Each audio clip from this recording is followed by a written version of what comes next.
अस्सलाम वालेकुम नाज़रीन, प्रोग्राम टैक्स रिफॉर्म के साथ मैं अफजल अयूबी। आज हम गुफ्तगू करेंगे पंजाब रेवेन्यू अथॉरिटीज़ की पॉलिसीज़ के बारे में। 18वीं तरमीम के बाद मार्ज़ वजूद में आने वाली पंजाब रेवेन्यू अथॉरिटी इन्हें 22 अरब से शुरुआत की और आज 125 अरब के टारगेट्स पर पहुँच चुकी हैं। क्या पंजाब रेवेन्यू अथॉरिटी की पॉलिसीज़ वाकई ऐसी हैं जिससे टैक्स पेयर और टैक्स जो प्रैक्टिशनर हैं वो खुश हैं, और अब मौजूदा हालात में क्या मसाइल हैं जिनको दूर करने की ज़रूरत है? इस पर आज गुफ्तगू करने के लिए मेरे साथ स्टूडियो में मौजूद हैं आकिल सरदार साहब, आप ऑडिट ऑफिसर हैं पंजाब रेवेन्यू अथॉरिटी के। उनके साथ मौजूद हैं नईम खान साहब, आप टैक्स माहिर अमूर हैं, एडवोकेट हाई कोर्ट हैं। उनके साथ मौजूद हैं उमर इकबाल ख्वाजा साहब, आप भी टैक्स माहिर अमूर हैं, एडवोकेट हाई कोर्ट हैं। नाज़रीन, इससे पहले कि मैं अपनी गुफ्तगू का आगाज़ करूँ, माहिरीन सवाल से क्या कहते हैं उनकी राय जानते हैं। Revenue authority not only Punjab, ये इस तमाम रेवेन्यू अथॉरिटी का प्रपोजल है कि एक तो आप उन कंपनीज़ को डिस्क्राइब करें कि जो सी पैक प्रोजेक्ट के ऊपर काम कर रही हैं, उसका एक सी पैक की रजिस्ट्रेशन भी हो, उनका एक रिकॉर्ड रखा जाए कि ये सी पैक के ऊपर काम कर रही हैं।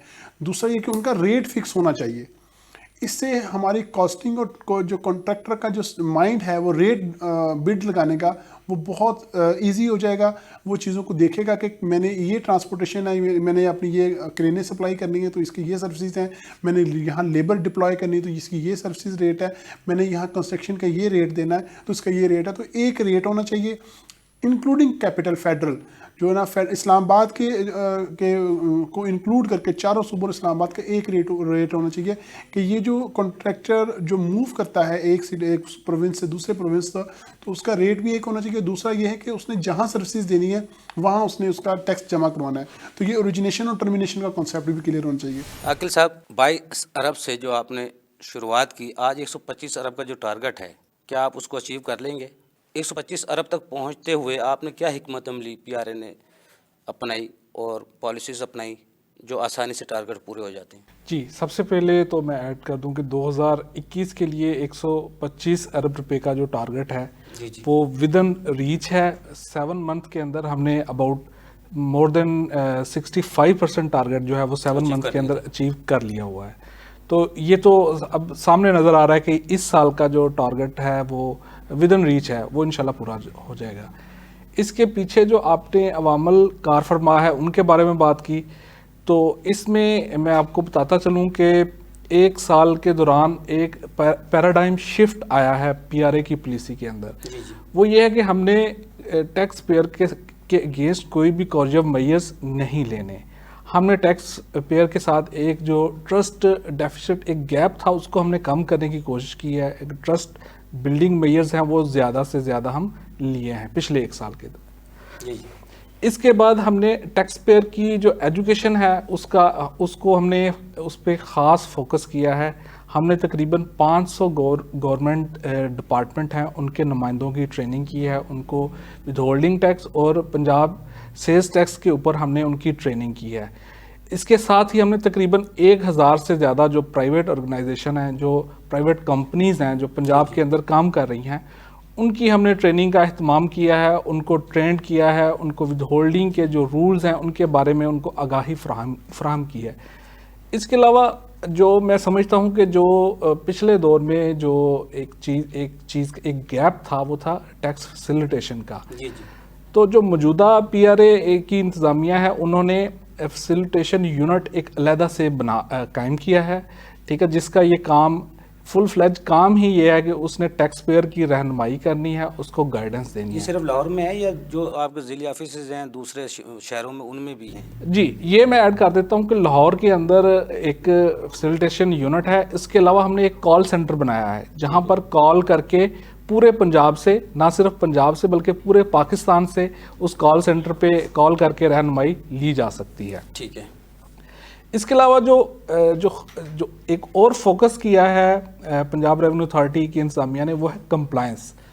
कि हमने जो कंप्लायंस है उसको बेहतर से बेहतर बनाना है, ना कि हमने कॉर्जव मेजर करके बैंक अटैचमेंट से या किसी और तरीके से हमने रेवेन्यू इकट्ठा नहीं करना।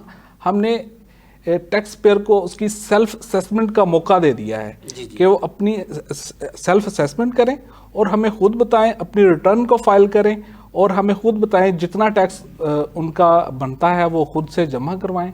तो हम जो कंप्लायंस है उस पर ख़ास जो है ना एक फोकस किया जा रहा है। इसमें एक और चीज़ मैं ऐड कर दूं कि कंप्लायंस को बेहतर बनाते हुए कुछ शुरू में कुछ फोर्स मतलब कुछ पेनल्टीज के जो नोटिस भी गए थे, लेकिन उसको अब हम कम कर रहे हैं, लोगों को हम सेल्फ असेसमेंट की तरफ लेके जा रहे हैं, और इससे जो रेवेन्यू में इम्पैक्ट जो है वो ख़ास तौर पे नज़र आ रहा है। और जो इसके अंदर जो सबसे जो मेजर जो पॉलिसी चेंज थे उनमें से एक था जो कि 2020 के अंदर हमने मोर देन 25 सेक्टर्स के अंदर रिड्यूस रेट दिया है।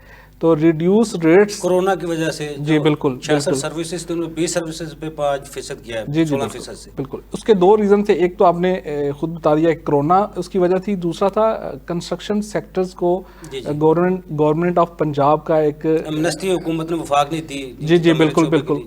उसके साथ उसके इन लाइन पंजाब गवर्नमेंट ने भी कंस्ट्रक्शन सेक्टर के अंदर कुछ जो सेक्टर्स हैं उनको रिड्यूस रेट्स उनको ऑफर किए हैं। इसमें आर्किटेक्ट और प्लानर्स और कंस्ट्रक्शन के अंदर भी कुछ शोबों के अंदर रिड्यूस रेट दिए गए हैं। तो ये सारी चीज़ों ने मिलके ये टारगेट को वेरी इजी बना दिया है, और इंशाल्लाह मैं देख रहा हूँ कि अगले सालों में 2 सालों में छापे, बैंक अटैचमेंट, ये खौफ जी ये बिल्कुल 2 सालों में ये नहीं हुआ और फ्यूचर में नहीं होगा। मैं दोबारा आपकी तरफ आता हूँ अकील साहब।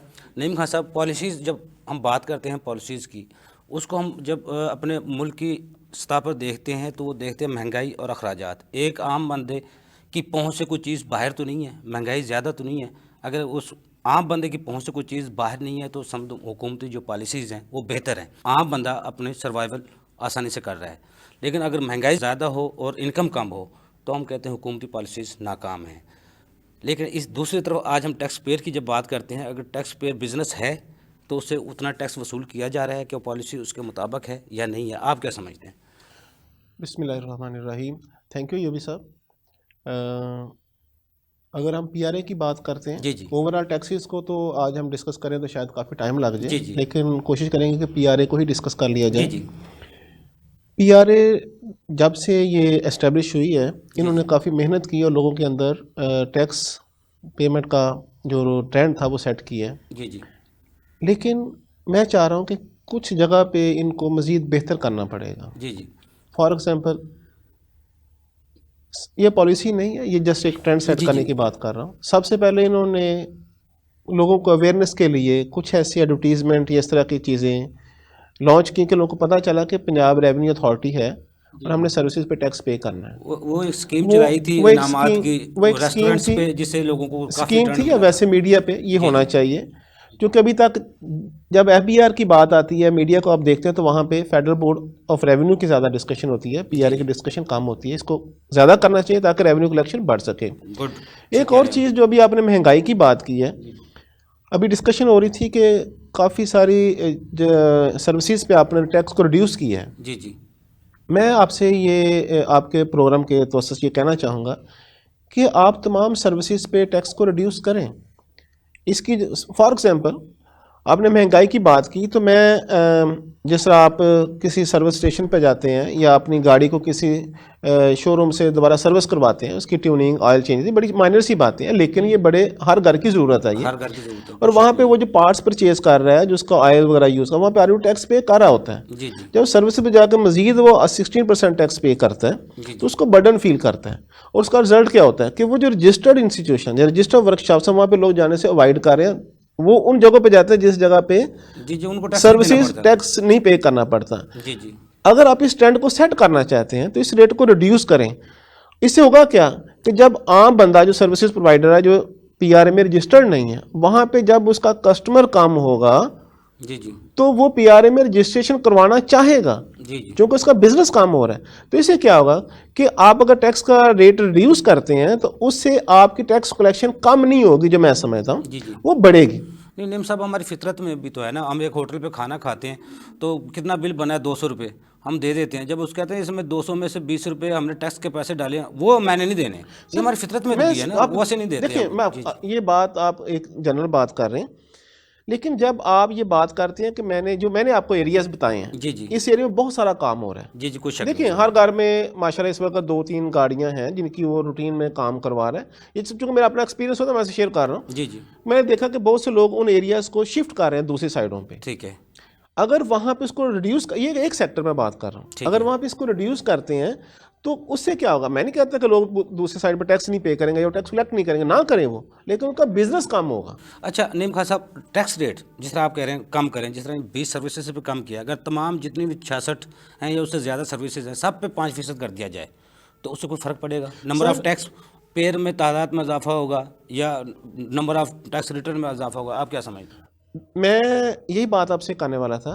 इसमें टैक्स रिटर्न्स में इजाफा होगा, टैक्स कलेक्शन में इजाफा होगा।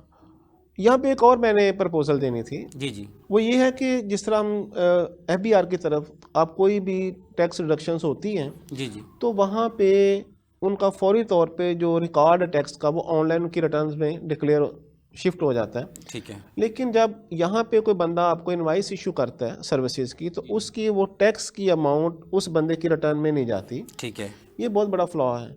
फॉर एग्जांपल एक मैन्युफैक्चरिंग यूनिट है, जी वो इंपोर्ट्स कर रहा है या एक्सपोर्ट्स कर रहा है, जी डिफरेंट जगहों पे उसके जो फॉरवर्ड या क्लियरिंग एजेंट्स जब सर्विसेज देते हैं तो उसका टैक्स भी चार्ज करते हैं। जी अब हो ये रहा है कि उन सर्विसेज के ऊपर जो टैक्स है वो उस बंदे की रिटर्न में ऑटोमेटिकली नहीं जाता। जब उसके पास इनवाइस जाते हैं उसके बाद वो उसको फीड करता है, और इस तरह बहुत सा रेवेन्यू उस बंदे को इनपुट नहीं मिल रहा। ठीक है।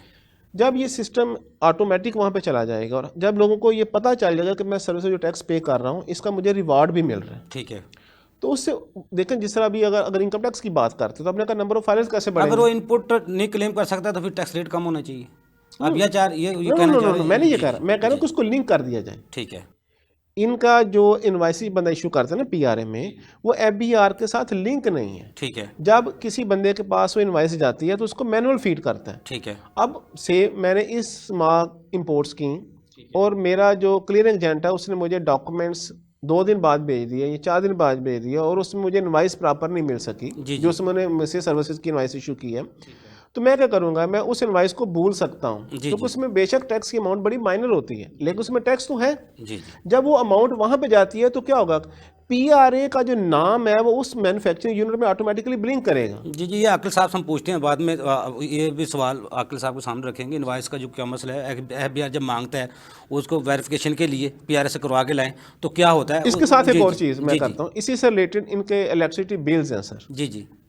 जो बिल्स हैं उनके ऊपर NTN नंबर प्रिंट होता है, ठीक है। PRA का नंबर प्रिंट नहीं होता। ठीक है। उस ये तो पहले भी हम इशू उठा चुके हैं सर। जी। देखिए अगर आपका प्रोग्राम है तो मैं इसमें जी, दोबारा आप गुजारिश दे देता हूँ सर। जी। आप इस एरिया के ऊपर भी काम करें। जी। से जिन जगहों पे जैसा लॉन्ड्री वाले हैं उनका काफ़ी सारा बिल्स आते हैं और अगर उनको इनपुट क्लेम करने में प्रॉब्लम्स आती हैं, ये नहीं कर पाते, ठीक है, तो वो इससे क्या अवॉइड करना शुरू कर देते हैं। ठीक है। तो उन्हें पता चल जाए कि मेरे जो टैक्स पेमेंट्स हैं वो मुझे उनका इनपुट मिल रहा है तो अपनी इनवाइसिंग को प्रॉपर करेगा और प्लस नंबर ऑफ फाइलर्स भी बढ़ेंगे। उमर इकबाल ख्वाजा साहब, जिस तरह आकिल साहब ने तामीराती शोबे के हवाले से बात की थी, पंजाब रेवेन्यू अथॉरिटी ने काफ़ी टैक्स रेट जो रिड्यूस किए हैं, आप क्या समझते हैं? जो वफाक ने तो तामीराती शोबे की जो मिनिस्ट्री आई है उसकी पॉलिसीज वाजियाँ कर दी हैं, पंजाब रेवेन्यू अथॉरिटी ने भी की हैं। बेसिकली कॉन्ट्रैक्टर्स का तो एक बहुत बड़ा इशू है। जैसे कंस्ट्रक्शन कॉन्ट्रैक्टर्स का 2 तरह की, जब वो कॉन्ट्रैक्ट लेते हैं तो उसमें सप्लाईज का पोर्शन भी होता है और सर्विसेज का पोर्शन भी होता है। अब वो मसला एक बना हुआ है कि PRA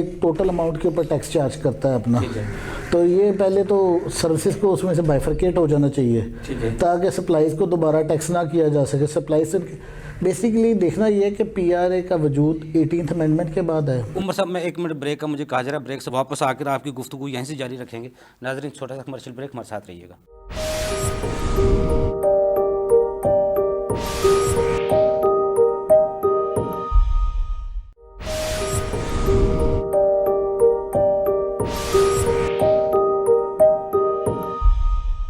वेलकम बैक नाजरीन। जी उमर साहब, मसला ये कि 18th अमेंडमेंट के बाद आपने सर्विसेज सेक्टर सारा इधर ले, इनके परफॉर्मेंस नो डाउट बड़ी एक ट्रांसपेरेंट है, लेकिन मेरे ख्याल में इनके पास गुंजाइश बहुत है। टैक्स कलेक्शन की तो अभी बहुत गुंजाइश है इनके पास। ये टैक्स खिलाफ पंजाब में बहुत ज़्यादा बड़ा अभी ज़्यादा है मौजूद जी, है। 500 बिलियन भी हो सकता है। ये तो कोई इतना मैं वेरी एक मोहतात अंदाज़ा आपको बताता हूँ। लेकिन प्रॉब्लम ये है कि इसको एक ऑर्गेनाइज मैनर में कर भी ऑर्गेनाइज ही रहे, लेकिन मज़ीद टाइम के साथ बढ़ जाएगा।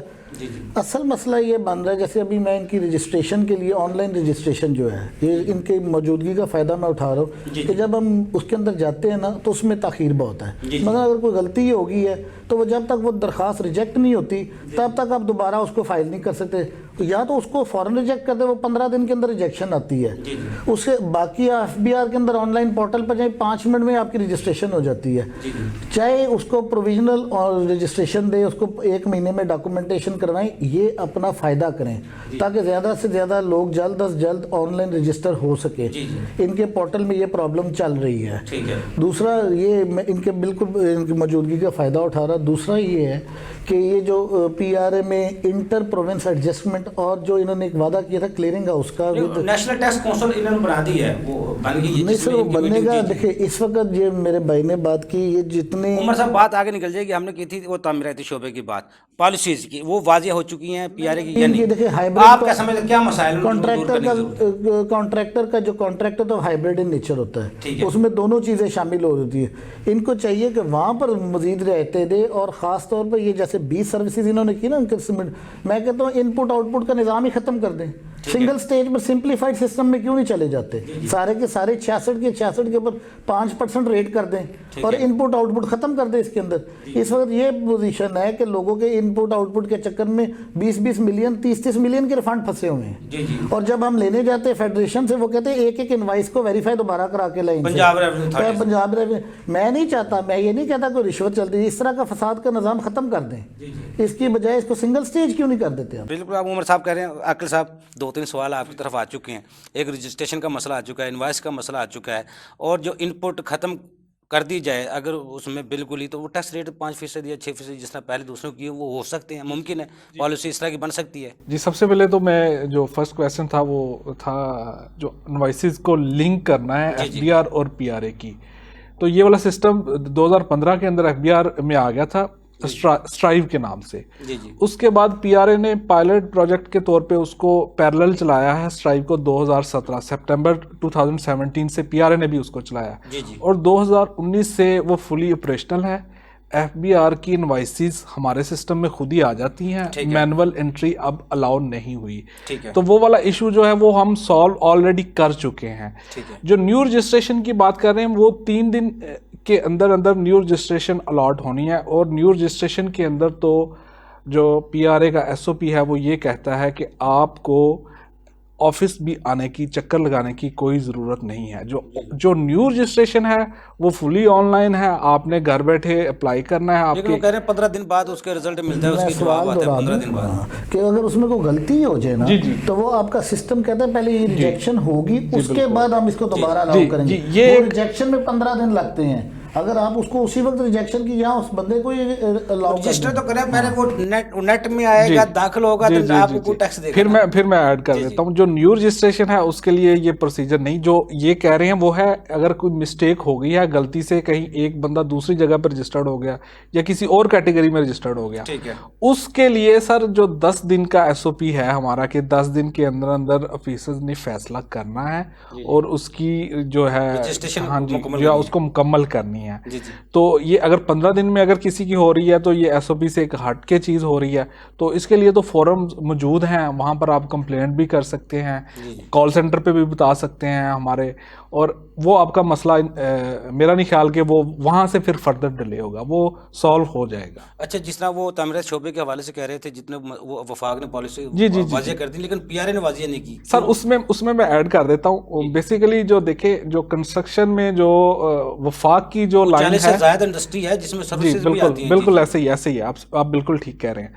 उसमें 2020 का जब फाइनेंस एक्ट पंजाब का आया था, सबसे पहले तो कुछ शोबे ऐसे थे जैसे मैन पावर हो गया या लेबर रिक्रूटमेंट एजेंसीज हो गई, उनका रेट हमने पहले बात तो 16 से 5 पे ले आए थे। ठीक है, वो भी कंस्ट्रक्शन से रिलेटेड इंडस्ट्री है।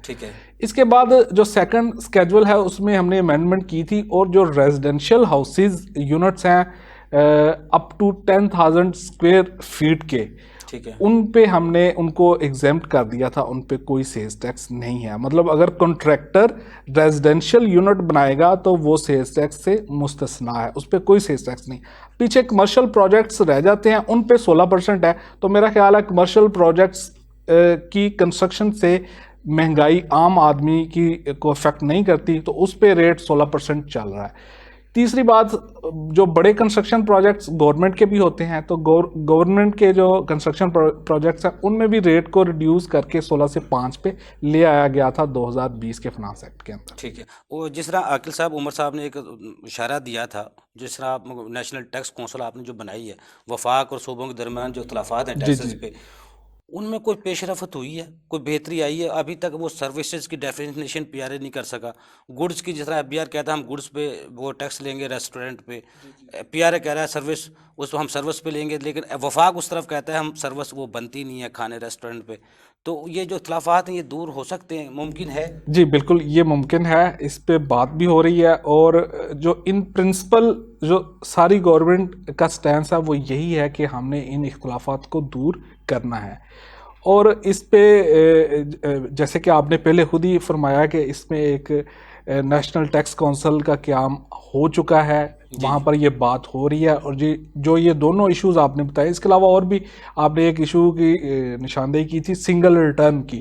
तो ये सारे मामलात उधर चल रहे हैं और उम्मीद है इंशाल्लाह ये फ्यूचर में बहुत जल्द ये चीज़ें आपको देखने में नजर आएंगी। जिस तरह आप पीआरए की पॉलिसीज़ हैं, सिंध रेवेन्यू अथॉरिटी की पॉलिसीज़ हैं, उनके टैक्स रेट वहाँ पे मुख्तलिफ हैं, किसी के कम है, पंजाब में किसी के रेट ज़्यादा हैं, वो सिंध में कम है, केपीके में कम है। बिल्कुल। तो ये पीआरए नहीं कर सकता सर, ये उमर साहब कह रहे थे तमाम इनपुट ख़त्म करके टैक्स रेट ही कम कर दिया सब पे, सब तमाम सर्विसेज पे, तमाम शोबों में। जी बिल्कुल, ये बिल्कुल ठीक कह रहे हैं। उसमें जो नईम खान साहब ने भी बात की थी कि इससे आपका रेवेन्यू भी इंक्रीज होगा। तो ये हमने जो 2020 के अंदर जो रेट रिड्यूस किए हैं, उस रिडक्शन की वजह से भी हमारा जो रेवेन्यू है वो इंक्रीज हुआ है। वो एक पायलट प्रोजेक्ट है, इसको फ्यूचर में इसको लाया जा सकता है, रेट्स को कम किया जा सकता है। ठीक है। जो इन्होंने बात की है कि इसको आप सिंगल स्टेज वैट मोड खत्म करके इसको सिंगल स्टेज पे ले आए कि हर इंडस्ट्री अपने हिस्से का सेल्स टैक्स दे और इसको फैक्ट को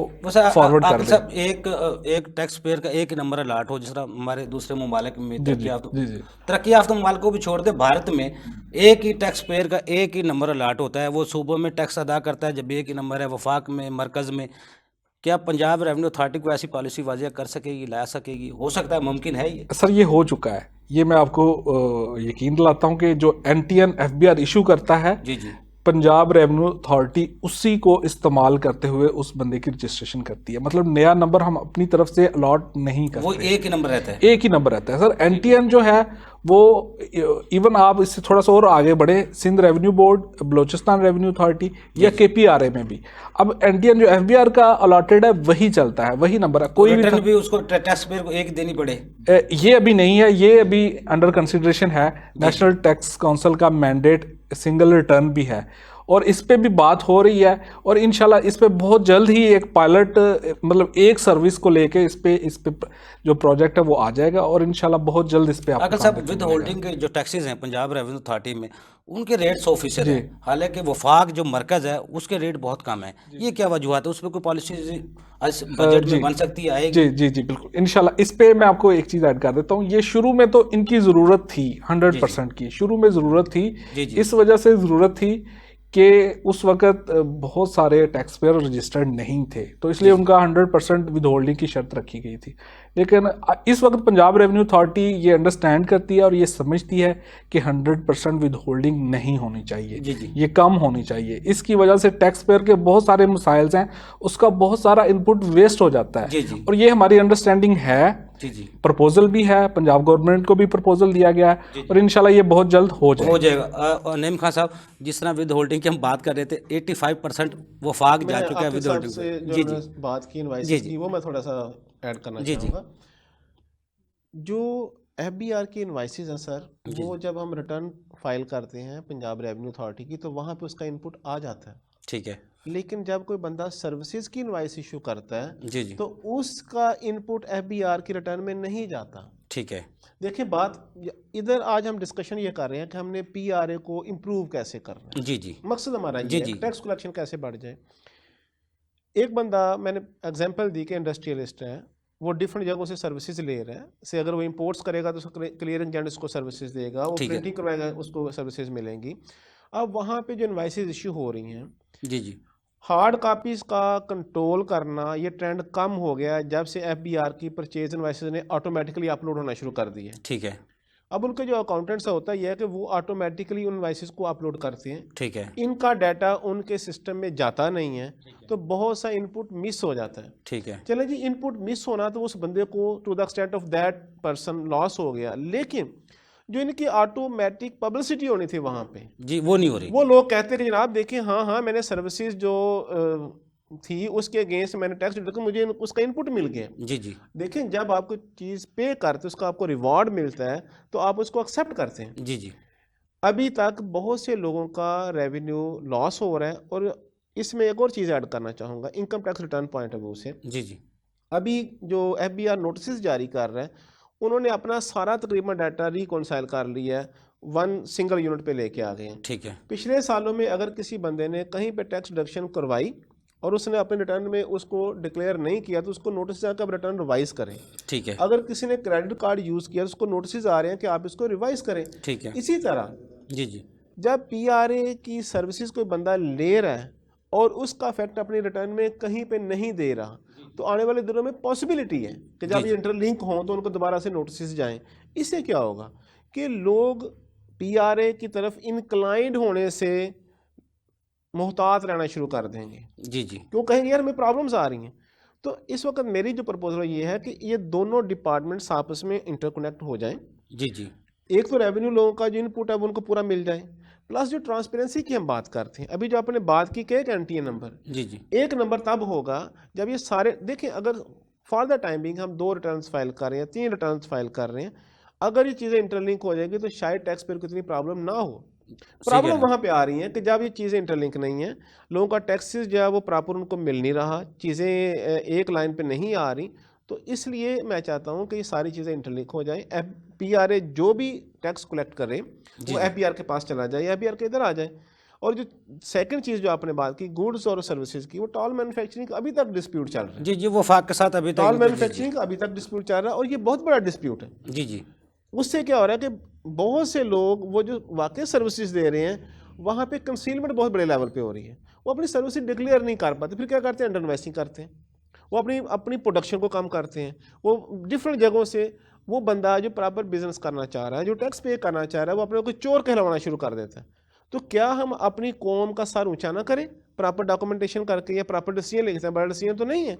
सही कह रहे हैं तो आप। मेरी आपके प्रोग्राम के तवज्जो से और आकिल साहब की मौजूदगी से ये भी मैं मैसेज भेजना चाहूँगा जी जी। कि आप इस एरिया को सीरियसली देखें सर। जी जी। जी आकिल साहब। जी सर, मैं इसमें ऐड कर दूं कि जो सिंगल रिटर्न की बात है वो मतलब पंजाब रेवेन्यू अथॉरिटी का मैंडेट अकेले का नहीं है, उसके लिए बाकी सूबों को भी ऑन बोर्ड करना पड़ेगा। नेशनल टैक्स काउंसिल है वो, जी बिल्कुल, वहाँ पर उसका काम हो रहा है, वहाँ पर जी। हमारी भी नुमाइंदगी है, वहाँ पर काम हो रहा है। दूसरे नंबर पर सर जो नईम साहब जो बात कर रहे हैं वो स्ट्राइव से मसला काफ़ी हद तक हल हो गए हैं। कुछ इंडिविजुअली कुछ प्रॉब्लम कुछ लोगों के आ रहे होंगे, जी जी। तो वो दूर करने की जरूरत जी है। वो उनको दूर किया जा सकता, मतलब केस टू केस वो देखा जा जी जी। सकता है।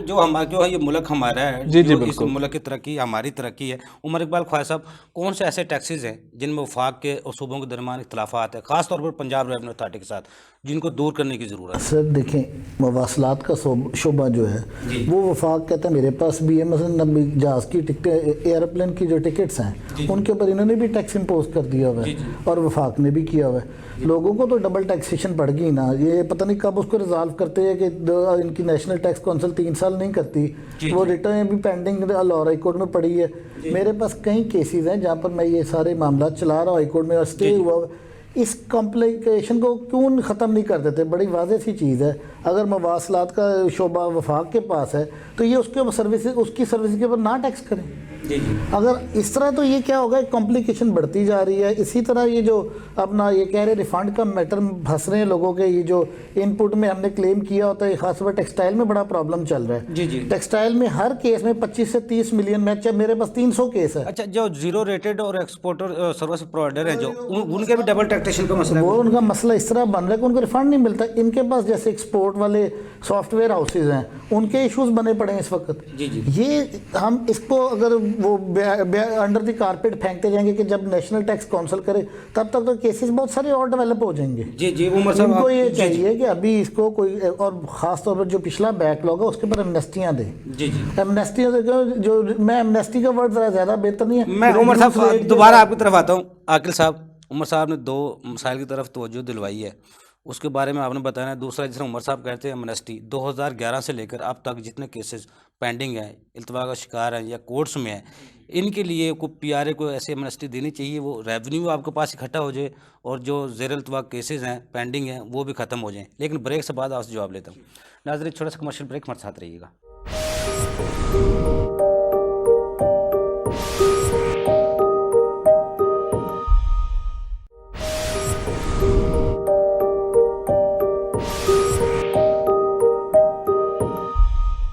वेलकम बैक नाजरीन। जी आकिल साहब, एमनेस्टी के बारे में तो मैं आपको बताता चलूँ कि एमनेस्टी, जैसे मैंने शुरू में बात की थी कि हम कंप्लायंस की तरफ जा रहे हैं, जी जी। तो एमनेस्टी एक ऐसी चीज़ है कि जिसमें कंप्लायंट टैक्स पेयर है वो गिल्टी फील करना वो शुरू तो कर ऐप देगा। जो हम वफाक तो लाता है ना, एमनेस्टी देता है इसलिए ताकि नेट में आ जाए। जी जी। आपने तो एमनेस्टी जो देनी है वो जो आपके नेट में है, लेकिन वो आपके पास रेवेन्यू भी नहीं आ रहा, वो केस भी रुके हुए हैं और आपके भी अखराजात हो रहे हैं, टैक्स पेयर के भी जी अखराजात हो बिल्कुल। उसमें मैं सर आपको बताता चलूँ कि उसके लिए हमारे एपलेट फोरम है, कमिश्नर अपील का फोरम है, एपलेट ट्रिब्यूनल का फोरम है, उसके अलावा अल्टरनेट डिस्प्यूट रेजोल्यूशन का फोरम भी मौजूद है, तो वहाँ पर उनको सॉल्व किया जा सकता है। हायर कोर्ट्स में बहुत कम अभी तक केसेस गए हैं, और प्लस हमने कॉर्जियम मेयर्स हम नहीं ले रहे।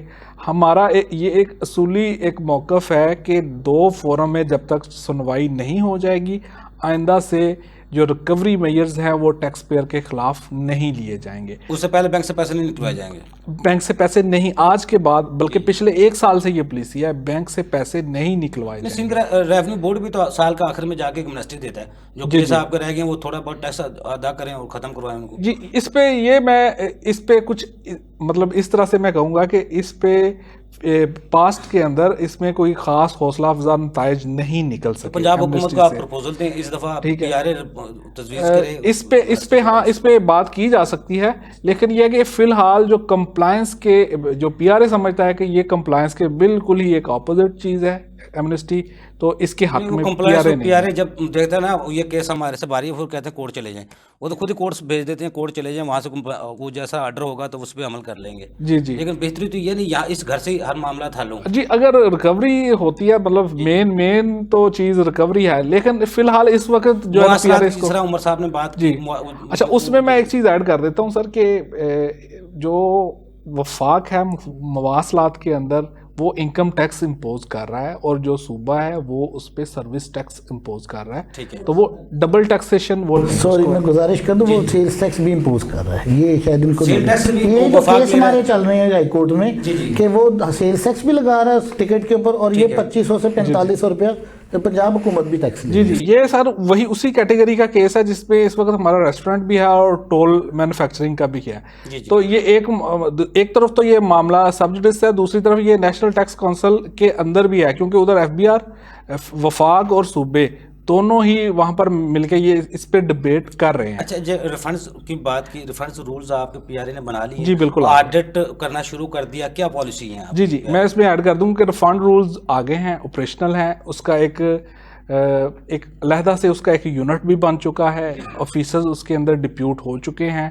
मैं नंबर्स तो शायद आपको ना बता सकूं, लेकिन उसके अंदर एप्लीकेशंस भी काफ़ी हद तक आना शुरू हो गई हैं। ठीक है। तो वो जल्द ही मतलब एप्लीकेशन प्रोसेस भी हो जाएंगी, लेकिन रिफंड रूल्स हैं। FBR की तरह तो ऑडिट नहीं होगा, जिस तरह वो पुलिस तरह मुस्तकीम समझते हैं ऑडिट को, नहीं या नहीं PRA नहीं में भी ऐसा ही हो? नहीं सर, PRA में मतलब उस तरह की जो PRA फ्लेक्सिबल है, यहाँ पर आपको मतलब बड़ा अच्छा एक माहौल मिलेगा। अभी इस सेल ने अभी काम करना शुरू किया है, तो एप्लीकेशन भी लोग दे रहे हैं। ठीक है, आपके तवज्जो से मैं ये एनकरेज रिफंड्स भी की करूंगा। एप्लीकेशन आ रही है आपके पास? जी जी बिल्कुल आ तो रही रूल्स बन के कब से शुरू होगा, कब से स्टार्ट होगा? जिस ये FBR ने अभी कल एक नोटिफिकेशन किया, 7 दिन के अंदर अंदर 5 करोड़ से जो कम रिफंड्स हैं वो सबके दे दिए जाएं, जी, जी। तो पीआरए भी कोई असर ऐलान करेगा? जी जी, ये सर 2019 के एंड में ये रूल्स आ गए थे, तो 2020 में ये जो अलहदा से यूनिट है 2020 के मिड में ये यूनिट्स ने काम करना शुरू कर दिया था। अब इस वक्त एप्लीकेशन काफ़ी हद तक आ रही हैं। ठीक है, बेहतर की तरफ आ रहा है पीआरए। जी नीम खान साहब, आप क्या समझते हैं? आप क्योंकि आप तजवीज़ हैं, मैं खास तौर पर आपको बुलाया कि क्या बेहतरी हम ला सकते हैं। इसके अलावा जिस तरह आकिल साहब फरमा रहे थे कि इस सेक्टर में कौन कौन से ऐसे सेक्टर हैं जहाँ बेहतरी की गुंजाइश है, मौजूद है? देखिए जी यूबी साहब, गुंजाइश तो हमेशा हर सेक्टर में रहती है। जी जी आप काम करें, मैंने अभी तक आपको को 2-3 सेक्टर्स गिनवा दिए हैं। जी जी इसके अलावा एक जो हमारा और एरिया है जिस जगह पे लोग उसको यूज़ काम कर रहे हैं, जी जी वो PTCL है आपका। जी जी। जिस जगह पे PRA ने अपना रेट ज़्यादा रखा हुआ है, रूटीन से ज़्यादा रखा हुआ है, अच्छा, रूटीन से भी ज़्यादा है? रूटीन से ज़्यादा 19.5% है टैक्स है वहाँ पे। अब देखें, बहुत से लोग मोबाइल यूज़ करते हैं, जी जी बहुत सारे ऑप्शन हैं जहाँ पे बेशुमार उनकी कम्युनिकेशन के लिए मोबाइल्स यूज़ हो रहे हैं। अगर ये अपने रेट्स को कम कर देते हैं, जी जी एक तो लोग PTCL को यूज़ ज़्यादा करना शुरू कर देंगे। बेशुमार जगहों पे इंटरनेट की डिवाइसेस PTCL की यूज़ नहीं हो रही जी जी क्योंकि उनके रेट्स बढ़ जाते हैं, उनके सर्विसेज का इश्यूज़ हैं। यहाँ पे हमने देखना है कि एक तो PRA भी गवर्नमेंट का डिपार्टमेंट और PTCL भी गवर्नमेंट का डिपार्टमेंट, जी जी तो क्यों ना हम उस डिपार्टमेंट को ऊपर लेके आएँ। PRA का रेवेन्यू जब उसका यूजेज ज़्यादा होगा तो वो डिपार्टमेंट अपनी जगह पे इंप्रूवमेंट होगी, जी। और वहाँ पे अगर उसका यूजेज ज़्यादा होगा तो टैक्स कलेक्शन भी ज़्यादा होगा। वैसे सरकारी इदारों से जैसा सरकारी टैक्स मशीनरी है ना, FBR हो गया, पंजाब रेवेन्यू अथॉरिटी होगी, सरकारी इदारों से सबसे ज़्यादा टैक्स भी उनको आता है। FBR पे अगर हिसाब लगाया 4,000 अरब रुपए में 2,000 अरब रुपए वो हुकूमत पाकिस्तान खुद अदा कर देती है। सर देखें, जी जी PTCL की मैं जो बात कर रहा हूँ वो हुकूमत पाकिस्तान मीन के उसका कंज्यूमर पब्लिक है।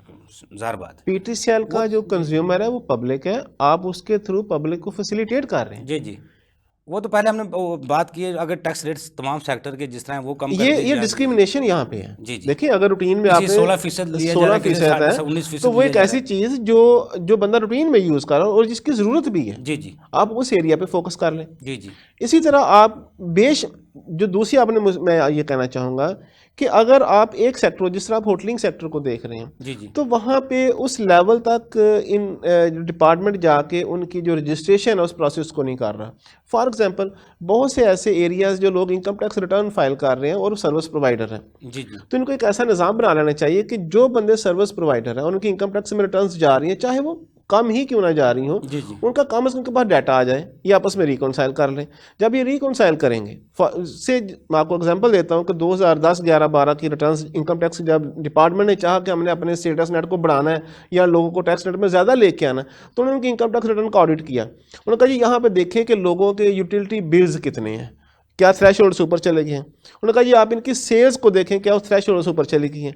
तो जितने भी लोग हैं उन सबको उन्होंने नोटिस डाल दिए, ठीक है। क्योंकि वो नोटिस उस वक्त उन्होंने टेक्निकल मिस्टेक्स की और सब के सब नोटिस खत्म हो गए, लेकिन उसके रिजल्ट पे हुआ क्या कि वो उस सेक्टर के बेशुमार लोग सेल्स टैक्स में रजिस्टर्ड हो गए। रजिस्टर्ड हो गए। और आज भी अगर PRA ये कहता है, जो मैंने पहले कहा कि एक पेज पे दोनों डिपार्टमेंट्स आ जाएं, अगर PRA ये कहता है कि जनाब मैंने FBR के साथ अपना लाइसेंस करना है जी जी और वहाँ पे जितने भी सर्विस प्रोवाइडर हैं हमें उनका डाटा मिल जाना चाहिए, मिल जाना चाहिए। क्योंकि इस वक्त हर वो बंदा, मैं एक चीज़ ऐड करूँगा, हर वो बंदा जिसकी बैंकिंग ट्रांजैक्शंस हो रही हैं, जो अपनी प्रॉपर्टीज़ को परचेज कर रहा है, जो व्हीकल्स को परचेज कर रहा है, वो कहता है मैंने फाइलर स्टेटस मुझे चाहिए। जी जी जब एक सर्विस प्रोवाइडर फाइलर स्टेटस में जाता है जी जी और उसका डाटा इनके पास आ जाता है, तो इनके पास एक तो नंबर्स आ जाएंगे कि इस वक्त पूरे मुल्क में कितने लोग हैं या पंजाब में कितने लोग ये सर्विस प्रोवाइड कर रहे हैं, तो उनके लिए अपनी पॉलिसी बेहतर बना सकेंगे। जी जी जी आकिल सर, जी, जी, बहुत बिल्कुल। बड़ा सवाल नईम साहब ने खड़ा कर दिया है जनाब। जी जी जी नईम साहब बिल्कुल ठीक कह रहे हैं। जो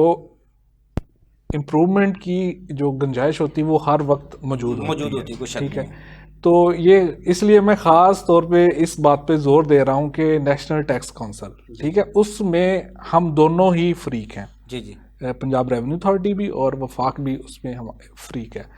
तो ये सारी चीज़ें वहाँ पर डिस्कस हो रही हैं। आकिल साहब, जिस तरह आपने एक पॉलिसी बनाई वो रेस्टोरेंट पे 5% टैक्स डेबिट कार्ड से दे, तो 16% नहीं कटेगा 5%, ये पॉलिसी में तजाद नहीं है? दूसरे सेक्टर पे क्यों नहीं है? नहीं, और उससे दूसरी तरफ हम देखते हैं जो वो बड़े बड़े जो गैर मुल्की चेन है, बड़े बड़े वो है 5 स्टार है, वो 16% ही काटते हैं। जी बिल्कुल, वो डेबिट कार्ड पे भी, ये भी तजाद नहीं है? जी बिल्कुल। इस पे मैं बल्कि आपके तवज्जुह से मैं बताता चलूँ, इस पे तकरीबन 1000 के करीब कंप्लेंट इस पे आई हैं। ये जो 5 स्टार होटल है, जी बिल्कुल बिल्कुल। और उस पे मतलब वो हर यूनिट्स को आगे भेज दी गई हैं। इस पे रिपोर्ट्स, वीकली रिपोर्ट्स आ रही हैं, इन पे काम हो रहा है, उनको पेनल्टीज लग रही हैं, हर कंप्लेंट पे पेनल्टी लग रही है। अथॉरिटी से ज़्यादा जोरावर है? नहीं, अथॉरिटी से सर, अथॉरिटी से ज़्यादा जोरावर तो नहीं है, मतलब हुकूमती रिट के सामने तो वो जोरावर नहीं है, लेकिन मतलब हमारे पास एक लॉ है, हमने उसके मुताबिक चलना है, ठीक है। तो उसी लॉ के अंदर प्रोसीजर्स हैं, मतलब हमने स्टेप बाय स्टेप उनको फॉलो करना है, उन पे भी वही एप्लीकेबल है। बैंकिंग सेक्टर है, दूसरे सेक्टर है, उन पे भी तो रिलीफ बंदे को मिलना चाहिए ना। जी जी। वो जिस तरह 5% वहाँ ले रहे हैं, वो दूसरे सेक्टर में मुख्तलिफ शोबे हैं, सबको इजाज़त दे दें। सर उसमें ऐसा है कि 25 शोबे तो वैसे ही फ्लैट 5% पे आ गए हैं, 25 रेट तो आ गए हैं 5%। डेबिट कार्ड पे भी उनको रिलीफ दिया जा रहा है? सर वो ओवरऑल ही 5% पे है, चाहे डेबिट हो या कैश हो, वो है ही 5% पे, उनका रेट ही वैसे ही रिड्यूस हो गया। अब 2 शोबे ऐसे हैं, ब्यूटी पार्लर है और रेस्टोरेंट है, ठीक है। इनमें डिपार्टमेंट, इसमें पंजाब रेवेन्यू अथॉरिटी समझती थी, अंडरस्टैंड करती थी कि यहाँ पर जो सेल्स है उसकी अंडर डिक्लेरेशन है, ठीक है। प्लस इसको एज अ पायलट प्रोजेक्ट लिया गया है कि इससे हम देखते हैं कि कौन कौन सी मुश्किलात आती हैं और इससे हमें क्या हासिल होता है। तो अभी ये 1 साल आ जाएगा, तो इंशाल्लाह दस्तावेजी मुआशरत हमारा वो है ना मोटो, हम चाहते हैं हमारी मुआशरत डॉक्यूमेंटेड हो, हमारे पास रेवेन्यू आए, हमारे पास डाटा है, वो सब कुछ आ जाएगा जब आप डेबिट कार्ड ऐलान करेंगे तो। बिल्कुल। उमर इकबाल खान साहब, टाइम कम है, क्या तजवीज़ है सर पंजाब रेवेन्यू अथॉरिटी के पॉलिसीज के हवाले से, क्योंकि बजट आने वाला है, क्या प्रपोजल है जिसको इसमें बेहतर बनाया जा सकता है? देखिए, तजावीज़ 2 तरह की हैं। एक तो है टैक्स गुजारों के लिए, सहूलत के लिए, वो तो जो ये कह रहे हैं नेशनल टैक्स काउंसिल का एक सिंगल रिटर्न, ये मैं कह रहा हूँ, ये तब तक ये कंसीलमेंट भी रुक जाएगी, लोगों का टैक्स चुराना भी रुक जाएगा अगर ये सारे 1 सिंगल रिटर्न पे हों। FBR भी उस पर ये हो ताकि कोई बंदा मिस डिक्लेरेशन ना कर सके, ये तो इन्हें करना पड़ेगा। दूसरा ये वाकई मुख्तलिफ रेस्टोरेंट्स 5 की बजाय 16 लेते हैं, वो भी जेन्युइन वो कहते हैं जी हम इंपोर्ट करते हैं, हमें इनपुट एडजस्टमेंट नहीं मिलनी इसलिए हम 16 ले रहे हैं। इनको एक अगर एंगल से देना तो उसको भी ठीक करने की ज़रूरत है कि उनकी एडजस्टमेंट्स का कैसे मामला होगा। तीसरा ये है कि PRA को जो है ना अपनी मिनिमम थ्रेशोल्ड ज़रूर डिफाइन करने चाहिए, जैसे सेल्स टैक्स में है 3 मिलियन या 5 मिलियन से ऊपर, तो ये भी कुछ इस तरह की ज़रूर थ्रेशोल्ड है ताकि बिल्कुल ही जो छोटे छोटे दुकानदार हैं उनको थोड़ा रिलीफ मिल सके इसके अंदर ना, ये ज़रूर इसके अंदर अपना मिनिमम थ्रेशोल्ड ज़रूर डिफाइन करवाएं। तो ये चौथा ये है कि ख़ास तौर पर जहाँ पर वो रकमें जो रिफ़ंड होनी है और वो जाकर हमें टेस्ट कराना पड़ती है इनवाइसेस PR से जाकर, उसके ऊपर कोई ऑटोमेशन का सिस्टम ज़रूर लेके आएँ ताकि फसाद का निज़ाम जिसे आप रिश्वतखोरी कहते हैं वो ख़त्म हो सके इसके अंदर से। नईम साहब, क्या तजवीज़ हैं आपके पास सर 2021 और 22 के लिए? 21-22 के लिए मैं बिल्कुल चाहूँगा, जो सबसे इम्पोर्टेंट चीज़ है वो ये है कि इन सारे डिपार्टमेंट्स को एक पेज पर आना चाहिए, इनका लाइजर रहना चाहिए। सेकंड ये है कि जितने सर्विस प्रोवाइडर्स हैं, जिसे मैंने पहले गुजारिश की है, उन सब को इन लाइन आना चाहिए, उनके नंबर्स का पता चलना चाहिए।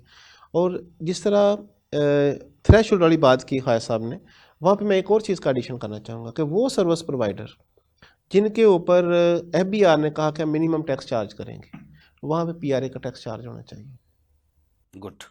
नईम साहब कह रहे हैं, आकिल साहब, नॉन कॉर्पोरेट सेक्टर के रिफंड्स रूल को बनाए गए हैं, कोई वाज़ेह पॉलिसी की गई है? जी जी सर, रिफंड रूल्स के अंदर ही नॉन कॉर्पोरेट सेक्टर को भी डील किया गया है, और स्पेशली उन लोगों के लिए जिनकी विद होल्डिंग हो जाती है 100% हो जाती है, ठीक है, तो वहाँ पर उनको डील किया गया है। आकिल साहब, आवाम के लिए क्या खुशखबरी है इस बजट में? क्यों आप कहेंगे जो बजट आ रहा है, जी जी, PRA जिस तरह साहब का बजट में 20 सर्विसेज पर 5% टैक्स किया गया, इस नए बजट में क्या? जी जी सर, मैंने जैसे पहले अर्ज़ किया है कि 2 सेक्टर ब्यूटी पार्लर और रेस्टोरेंट पे 5% डेबिट कार्ड पे किया गया था, इसी तरह की तजवीज़ है कि बाकी सेक्टर्स पे भी जो रेट्स को रिड्यूस किया जाए ताकि डॉक्यूमेंटेशन की तरफ, क्रेडिट कार्ड और बैंकिंग चैनल के थ्रू अगर पेमेंट हो रही है तो वहाँ पर टैक्स का इंसेंटिव है वो आम आवाम तक पहुँचाया जा सके। ठीक है, आकिल साहब आपको बहुत शुक्रिया, नईम साहब आपको बहुत शुक्रिया, उमर साहब आपको बहुत शुक्रिया, आपने हमें टाइम दिया। नाज़रीन, अगले प्रोग्राम तक के लिए अफजल को इजाज़त दीजिए। अल्लाह हाफ़िज़।